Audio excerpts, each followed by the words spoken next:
کچری د چا هم په خوله کې دغه شان دانې راخیږي او خوله یې پخیږي نو دا تاسو هرگز معمولی څیز مه ګڼئ ځکه چې دا یو کینسر هم کیدی شي نو کله هم چې ستاسو په خوله کې دغه شان دانې راخیږي یا بار بار د انسان دغه شان خوله پخیږي که هغه په ژبه باندې وي یا د خولې په هر ځای باندې وي 15 ورځو کې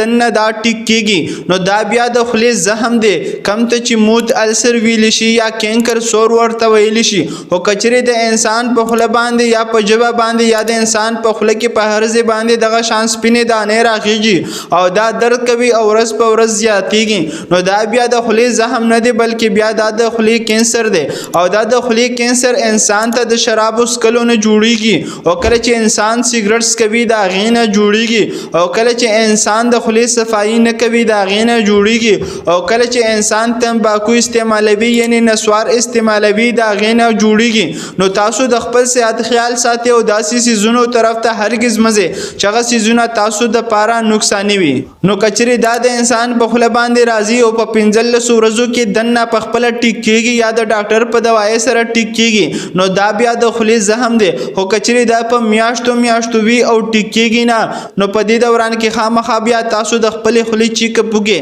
ځکه چې په دې دوران کې چیک اپ کول تاسو د پاره ډیر ضروری دي ځکه چې په دې دوران کې د دې شروعات وي او کله چې بیماری په شروعات کې وي نو هغه بیماری ډیر زر ټیک کیږي نو دی وجه نه دا وینس تاسو د پاره دی چې تاسو صحت نور نه خرابېږي او تاسو ته د وخت نه مخکې پته ولګي چې زموږ په صحت کې سره باندې او سکیږي